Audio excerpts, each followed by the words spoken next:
Assalamualaikum warahmatullahi wabarakatuh. Waalaikumsalam warahmatullahi wabarakatuh. Alhamdulillah, alhamdulillahi allafa baina qulubina fa asbahna bi ni'matihi ikhwana.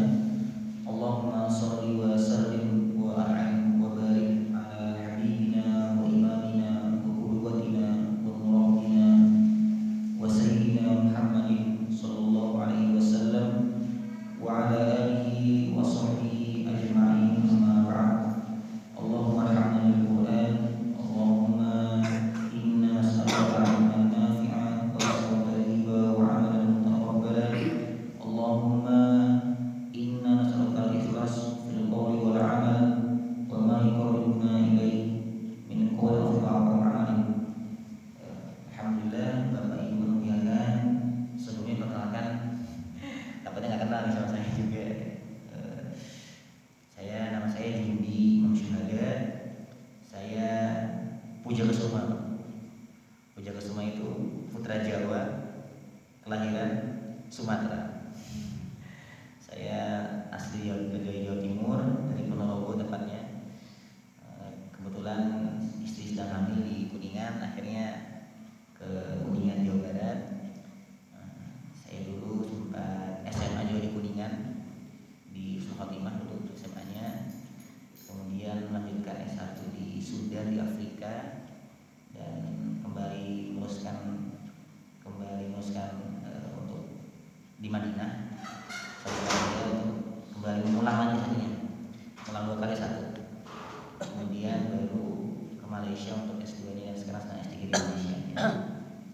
Kebetulan saya diamanahkan oleh Abah untuk bukan taujih Pak ya, bukan tausiah ya, hanya sebatas untuk kembali mengingatkan ulang ilmu yang pernah kita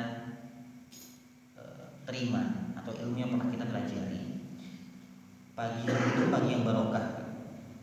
Sebab itu pula kata para ulama, bau atau aroma pagi itu sejuk karena dia belum tercampur dengan aroma baunya orang munafik. Tadi Pak, kalau ke jalan Pak, dari rumah ke jalan atau subuh kita dari rumah ke sini ke musola, itu sejuk ya, enak ya.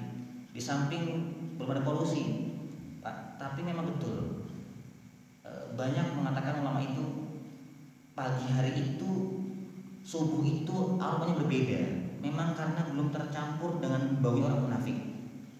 Orang munafik itu wa idza qamu ila sholati qamu kusala, kata Allah. Kalau dia mau sholat itu ya gitu Pak, leyeh-leyeh, malas-malasan, tar dulu, tunda sholatnya. Makanya kadang ada orang munafik itu ya, sholat subuhnya digabung sama sholat duha, terlambat sholat subuhnya. Ini diantara keutamaan pagi hari Pak, dan kita perlu bersyukur, mengucapkan alhamdulillah Allah undang kita untuk masjid. Yang kedua, Allah pun juga masih menghidupkan kita di saat ada banyak orang semalam tidur matanya merem Pak Bu, pagi ini nggak bisa melek. Artinya malam tadi adalah malam terakhir dia di dunia. Pagi hari telah wafat. Dan hal terpenting Pak Bu, kenapa kita masih hidup itu? Agar kita ada kesempatan untuk taubat. Ini saya pagi hari ini ingin mengangkat sebuah temanya tentang man balagha ila arba'in, untuk orang-orang yang sudah mencapai usia 40 tahun. Ini sampai para ulama, terutama Imam Al-Ghazali, itu membuat buku Pak, untuk mereka yang sudah mencapai 40 tahun. Bukunya begitu bukunya. Bahkan para ulama pun hari ini banyak menulis buku itu untuk mereka yang sudah usia 40 tahun. Loh kok begitu? Iya. Sebab dalam Al-Quran pun juga sama. Allah menyebutkan tentang usia 40 tahun. Artinya, berarti yang usia di bawah 40 tahun masih bisa nakan-nakan? Enggak. Artinya setiap usia ada ilmunya. Tapi saya nggak tahu Pak, pagi tadi saya sebelum kesini, waktu saya buka mushaf, buka Al-Quran tuh, saya kok pas banget tiba di ayat surah Al-Ahqaf. ketika Allah mengatakan dalam Al-Qur'an itu hatta idza balagha ashuddahu wa balagha arba'ina sanatan qala rabbi auzi'ni. Orang-orang yang udah mencapai usia 40 tahun itu mereka berdoa qala rabbi auzi'ni, ya Allah berikanlah aku itu rasa yang semangat untuk an ashkura, bersyukur. Makanya Pak Bu, di antara syariat, di antara anjuran untuk mereka yang sudah mencapai usia 40 tahun sampai ke atas. Nah, ini saya coba ini Pak ya, coba sedikit memberikan kisi-kisinya apa saja. Bagi mereka yang sudah mencapai 40 tahun usianya, ada beberapa adab, etika dan saran daripada ulama. Terutama ini Pak Bu, mohon maaf ya, saya nggak berani menyampaikan ilmu atas pemikiran saya, takutnya salah. Saya hanya menyampaikan apa yang saya pernah baca dari buku ulama. Ini saya kutipkan dari pengarang kitab Ihya Ulumuddin, siapa namanya Pak? Al-Imam Al-Ghazali. Dia mengatakan dalam bukunya, saya ingat banget orang-orang yang mencapai usia 40 ke atas ya, 41, 42 terus. Perhatikan soal masalah harta. Iya betul Pak, masalah harta. Artinya bagaimana? Artinya sebisa mungkin harta itu dihibah-hibahkan. Harta itu dihibahkan. Terutama bagi mereka yang memiliki anak-anak yang tidak paham tentang ilmu waris. Ilmu waris terjadi di kota, terjadi di desa, di Ponorogo, mungkin di Kuningan, mungkin Cirebon, mungkin. Udahlah, harta waris ini daripada semua berantem, mending dibagi rata. Bagi rata. Yang kayak begini Pak Bu, dosa besar. Harta waris dibagi rata, dosa besar. Orang kita mungkin bisa paham fikih sholat ya. Cara sholat tahu Pak ya, Bu ya. Tahu cara wudhu Pak ya? Cara puasa tahu Pak Bu? Tahu. Cara zakat tahu. Waris Pak Bu, ya Allah. Kita kadang nggak tahu fikih waris Pak Bu. Hingga akhirnya dia wafat, harta warisan dibagi rata. Salah nih Pak, salah.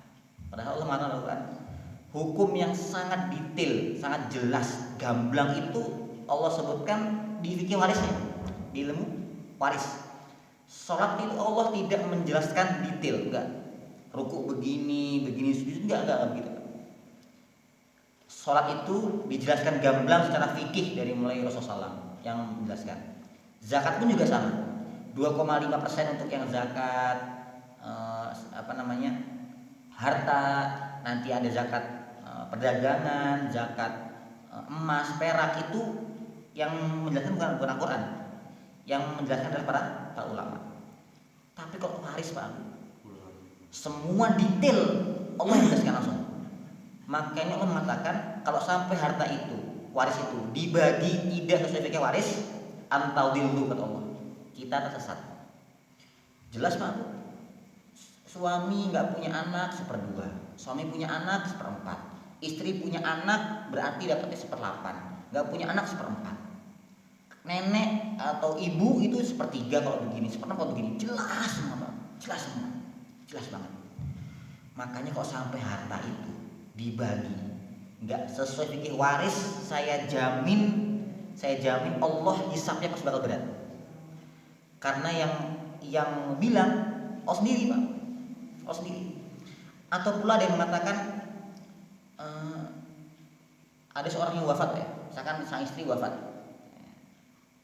Sang suami ini bilang, harta ini nggak boleh dibagi dulu sampai saya mati. Tahu ya? Pernah begitu Pak? Atau mungkin sang suami wafat. Sang istri mengatakan, harta ini nggak boleh dibagi sampai saya wafat. Ini Pak Bu, dalam fikih waris masuk ke kategori bab yang paling berat. Namanya bab al-munasakhot. Al-munasakhot itu bab yang paling rumit. Harta waris yang numpuk gara-gara nunggu yang satu mati dulu. Capek baginya luar biasa. Saya 2 semester cuman buat membahas fikih waris bab al-munasakhot. bab munah sakhot. Harta yang tertumpuk, satu mati nggak boleh dibagi lagi, jangan dibagi sampai saya mati. Akhirnya dia mati, dibagi langsung semua secara fikih waris. Salah. Satu mati, nunggu yang satu mati, akhirnya pas semua udah mati baru dibagi rata atau dibagi sesuai porsinya. Salah itu. Salah. Nah, yang namanya harta yang tertumpuk, waris yang tertumpuk, itu pembagiannya lebih rumit. Dihitung seakan-akan yang orang-orangnya belum wafat. Jadi memang agak-agak rumit dan agak-agak repot pembagiannya. Nah, ini kata para ulama, kalau dia serasa kita punya anak itu kurang bagus dalam fikih waris ataupun takut nanti harta itu jadi rebutan, maka Islam menawarkan solusinya, yaitu apa? Hibah. Membagi harta kepada ahli waris ketika usia kita telah mencapai 40 tahun ke atas. Dan pembagian hibah, Pak, itu bebas, rata boleh, karena dihibah, bukan waris. Nah, karenanya Pak, dalam konsep harta itu dibagi menjadi 4. Yang pertama ada yang namanya wasiat, ada yang namanya waris, ada yang namanya hibah, ada yang namanya wasiat, hibah, waris, satu lagi itu masih bapak namanya. Ada 4. Wasiat, waris, hibah, wasiat, satu lagi itu lupa saya Pak. Ada 4 bagiannya. Karenanya Pak Bu, setiap ini berbeda-beda semuanya. Kalau wasiat itu wajib maksimal banget sepertiga dari harta waris. Dan ahli waris tidak boleh mendapatkan wasiat. Jadi kalau wasiat kepada ahli waris batal, nggak boleh. Kalau hibah bebas membaginya rata gitu. Silahkan mau rata boleh, mau ini sini boleh silahkan. Tapi kalau waris nggak boleh. Waris nggak boleh rata. Wajib sesuai ilmu waris. Itu Pak yang pertama. Terkait orang-orang yang sudah mencapai usia 40 tahun ke atas itu, kalau bisa mulai memperhatikan masalah hartanya. Karena apa Bu? Pembagian harta setelah kita itu mati nanti itu menjadi indikator keberkahan harta kita.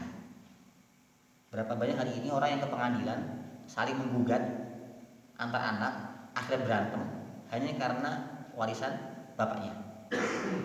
Bapaknya atau kita Pak Bu nyari uang, nyari dunia, pagi berangkat, siang kerja, sore berangkat lagi, capek nyari uang Pak Bu. Kok ternyata nanti di akhir usia kita kok harta kita malah jadi rebutan. Kasihan banget kita. Kasihan kita dan kasihan pula keluarga kita. Itu masalah harta Pak. Yang kedua, orang-orang yang dia telah mencapai usia 40 tahun ke atas, dia mesti memperbanyak namanya syukur. Syukur itu Pak Bu bukan masalah sepele. Kadang orang mengatakan ayo syukur gitu. Tapi giliran diuji dia nggak bersyukur Pak. Saya pernah dapat dari sebuah buku Pak, Ihya Ulumuddin itu, bahkan Al-Imam Al-Bustami itu mengatakan kalau beliau mau makan aja Bu, mikir sampai lama mikirnya Pak. Oh kita kan ada nasi Pak ya, ada nasi, ada tempe, sambal, makan Pak ya, bismillah Pak ya. Apalagi siang hari nasi panas Pak ya, makan nambah kita. Beliau enggak Pak. Imam Al-Bustami itu mengatakan beliau saat dia mau makan itu, beliau mengatakan, ya Allah ini enggak butuh saya. Kok saya hari ini masih dikasih makan? Padahal Allah itu enggak butuh saya. Kok saya masih dikasih makan? Loh kita Bu, Pak, kita itu kan kalau masih makan ayam, kita ada keperluan kan? Ini ayam kalau dari saya sembelih. Kan gitu kan? Saya ini ngasih makan anak, istri ya karena saya punya kewajiban. Saya pengen mereka tumbuh sehat sebagainya. Karena punya keperluan. Tapi Allah Pak, Allah itu tidak butuh kita. tapi kita masih Allah kasih makan. Artinya maha besarnya Allah, maha pemurahnya Allah, agar kita itu bisa merasakan yang namanya nikmat syukur. Syukur, alhamdulillah masih kasih makan sama Allah, padahal Allah itu nggak butuh kita, tapi kita yang butuh Allah. Dan di antara yang lainnya Pak Bu, orang-orang yang bersyukur itu, dia mau dikasih segimana pun sama Allah rezekinya, dia pasti akan bersyukur. Pasti bersyukur Pak. Bahkan Pak, ini ada hal yang paling unik Pak. Suatu hari Nabi itu sedang pengajian sama para sahabat ini di Nabawi. Kemudian Rasul mengatakan, afdhalu ibadillahi ta'ala yaumal qiyamah al-hammadun. Ini ada yang hadisnya lemah, ada hadisnya hasan, ada hadisnya sahih. Saya berikan yang hadisnya sahih Pak. Rasul mengatakan kepada para santri-santrinya, ya artinya para sahabatnya, mengatakan nanti itu orang yang paling beruntung, yang paling mujur, yang paling utama di hari kiamat nanti al-hammadun. Akhirnya mereka bertanya, ya Rasulullah, siapa al-hammadun? Ini Pak, orang Arab aja tidak selalu paham bahasa Arab. Rasulullah, siapa yang dimaksud al-hammadun? Saya mengatakan al-hammadun adalah orang yang senantiasa mengucapkan alhamdulillah di semua kondisi. Lagi enak, lagi susah, lagi apapun pasti ucapnya alhamdulillah. Ini golongan orang namanya al-hammadun. Dan ini pun sangat-sangat langka. Sangat-sangat langka. Berapa banyak orang yang dan ya Pak Bu, naudzubillah ya, semoga kita nggak masuk ke bagian itu ya. Orang-orang yang lokasi ujian malah mencaci Allah, nggak terima sama yang Allah berikan, menuntut Allah. Malah ada orang yang dia tidak lagi percaya sama Allah hanya gara-gara dikasih ujian. Makanya penting Pak, alhamdulillah dan ini Pak, takaran syukur itu bisa kita hitung kalau kita sedang tertimpa musibah atau tertimpa kenikmatan. Orang itu Pak Bu paling merasa syukur dekat sama Allah itu pas ada musibah. Ada musibah dia baru ke Allah, dekat Allah. Tapi pas kita dihujani kenikmatan, seringnya lupa, nggak ingat sama Allah. Dikasih uang, kasih rezeki, kasih anak, kasih istri, kasih makan Pak. Bahkan Pak Rasul mengatakan syukur itu bisa menjadikan kita setara dengan raja-raja dunia, meskipun kita nggak punya uang. Yang bilang baginda Rasul mengatakan, man asbaha mu'minan, barang siapa yang dia pagi harinya dia mukmin, beriman, afian fi, dia sehat Pak. Pagi hari bangun beriman ke masjid subuh, sehat, dan dia ada makan hari itu. Ada makan hari itu Pak, makan. Rasul nggak menyebutkan wajib ayam, wajib tempe, enggak. Yang penting dia ada makan hari itu. Kata Rasulullah, dia sama raja-raja dunia sama. Dan cuman Allah berikan nikmat iman, sehat, ada makanan hari itu, setara dengan kita itu sama kayak raja dunia. Oh iya Pak, ini kalau dengan syukur. Tadi yang pertama apa Pak? Mulai perhatikan masalah harta. Dari mana kita mendapatkan? Untuk apa kita mendapatkan? Kemana larinya uang kita? Yang kedua, syukur. Yang ketiga Pak, sebenarnya ada banyak Pak. Saya sampaikan 3 aja Pak ya. 3 aja. Yang terakhir, yang ketiga, memperhatikan masalah kedekatan kita dengan Allah. Ini bukan sebuah hadis, Pak. Ini kaulnya ulama. Mengatakan orang yang telah mencapai 40 tahun kok kebaikannya itu masih kalah dengan keburukan dia, padahal usianya sudah 40 tahun ke atas, maka orang ini seakan-akan telah membeli kapling di neraka. Bayangin, Pak. Ini dalam sekali, Pak. Artinya, Pak Bu, orang-orang yang sudah mencapai 40 tahun itu sebisa mungkin semakin dermawan, semakin ke masjid semakin rajin, qiyamul lail semakin rajin juga, infaknya makin rajin juga, makin seolah dia tuh nggak peduli sama harta, karena dia mau mati, Pak. A'mar ummati ma baina sittin ila sab'in, kata Rasulullah SAW. Mengatakan usia umatku itu hanya antara sittin ila sab'in, 60 sampai 70 tahun. Wa aqalluhum ma yajuzu dzalik, dan sangat sedikit usia dari umatku yang melebihi 70 tahun. Dikit banget. Rasul Bapak di usia berapa, Pak? 63. Ada yang malah 64, 34. Khalifah Abu Bakar usia berapa wafatnya? 64 tahun. Khalifah Umar usia wafatnya 64 tahun. Utsman usia berapa wafatnya? Lebih dari 70 tahun. Ali berapa wafat usianya? 63 atau 64 tahun. Artinya saya nggak mengatakan usia terbaik wafat 64, enggak, Pak ya? Enggak juga.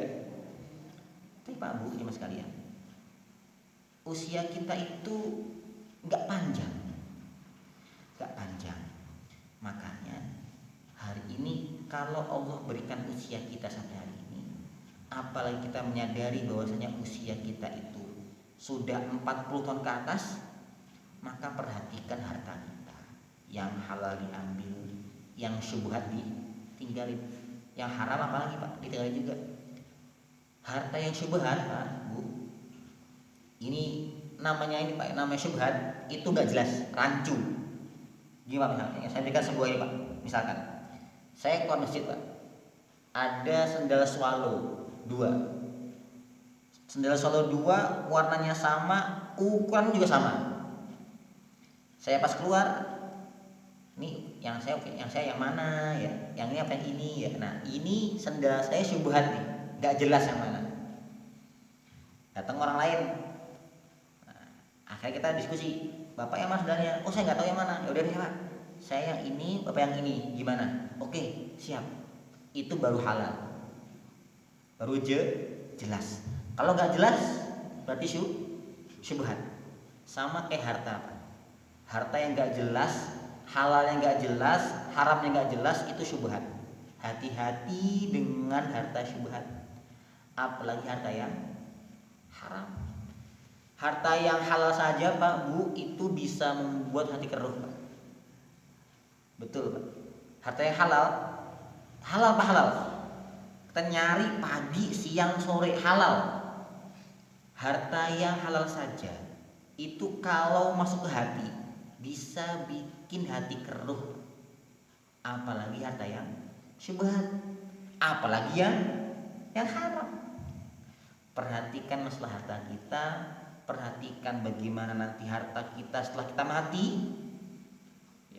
Berikan wasiat ke anak kita, tolong harta saya ini kalau saya mati bagi sesuai ilmu waris. Kalau nggak ada ilmu waris, datang ke KUA, datang ke Pak Kiai, datang ke Ustadz, datang ke Habib, biar harta ini jelas halalnya, dibagi sesuai syariat Islam, dan kita pun tidak menanggung hisab berat gara-gara harta kita itu dibagi tidak sesuai ilmu waris. Yang kedua, syukur ini, Pak Bu, bukan berarti saya yang paling bersyukur, enggak, Pak, enggak. Justru Pak Bu, syukur itu didapatkan dari seringnya kita itu menahan hawa nafsu kita. Semakin sering kita menahan hawa nafsu kita, semakin kita mengenyampingkan ego kita, egois kita akan semakin bisa untuk bersyukur. Ngalah itu hari ini rumit Pak, rumit. Kadang kita ngalah masih dihina, kita ngalah masih dizalimi.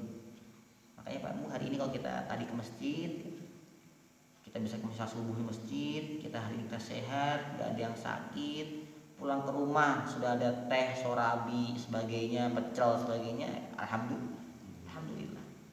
Meskipun bukan makanan mewah Pak, tapi itu halal. Yang ketiga Pak Bu, ya, terakhir, semakin kita itu dekat dengan Allah, menyadari usia kita nggak lama. Ini bukan berarti saya atau AA-nya masih aman nih, saya belum usia 40 tahun nih. Enggak juga Pak. Ajal itu nggak ada yang tahu. Yang muda bisa lebih dulu, yang tua bisa lebih akhir. Itu Pak. Tapi ini ketika menyorot untuk usia 40 tahun ke sini Pak, usia ini tolong yang udah usia 40 tahun ke atas, ya, juga yang usia di bawahnya, mulai semakin getol masalah sholatnya dijaga. Kalau bisa puasa sunnahnya dijalankan. Ya barang Senin Kemis atau Ayamul Bid, ya, itu puasa Pak, latihan puasa. Dan jangan eman sama uang Pak.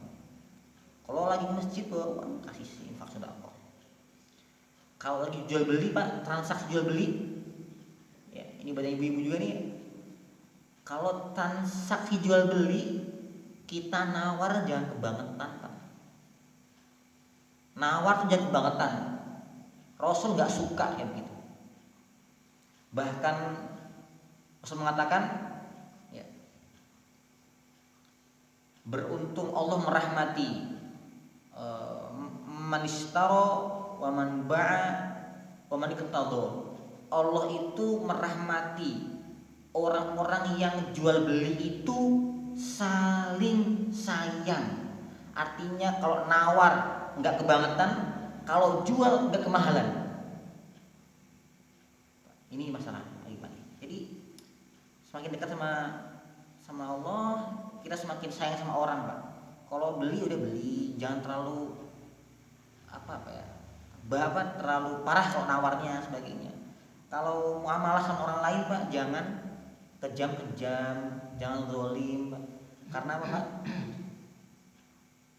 Muamalah kita, saya hari ketemu bapak-bapak semuanya, ibu semuanya, ini bagian dari saya itu menyebarkan undangan kematian Pak. Mohon maaf ya. Gimana? Iya betul Pak. Kalau saya bertemu bapak ibu semuanya baik, sopan, santun, kalau saya mati nanti, saya jamin bapak ibu akan mendoakan saya. Oh ini orang baik nih amalannya, oh ini orang baik nih tingkah lakunya. Didoakan. Tapi kalau kita mau amalan kita buruk sama orang Pak, buru-buru dia ngelayat, doain ini nggak mau doain. Makanya perbaiki hubungan masalah manusia, baik sama orang, ngalah nggak apa-apa. Semakin giat buat sholatnya, terutama sholat wajibnya, sholat sunnahnya. Ada duha setelah ini, ada sholat syuruk, ada sholat hajat, sholat taubat. Nah, Abu semua yang muliakan, ya, saya tutup ya. Kalau bisa kita senantiasa ya, minimal ya seminggu sekali lah Pak. Kalau bisa tiap hari, apa itu? Sholat taubat. Ya kalau setiap hari belum bisa, taubat tiap hari Pak. Ya, karena kita nggak tahu Pak. Kita itu mencekam Pak, mencekam. Kita paling tahu bagaimana sholat kita, ya Pak ya. Kita paling tahu gimana kualitas sholat kita.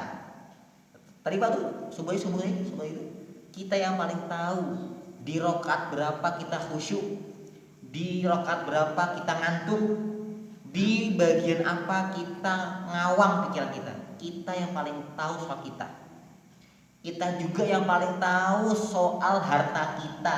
Berapa sedekah kita, berapa wakaf kita, berapa zakat kita yang paling tahu. Kita ke keluarga, kita yang paling tahu. Gimana kita zolimnya sama istri, zolimnya sama anak, sama orang tua, kita yang paling tahu.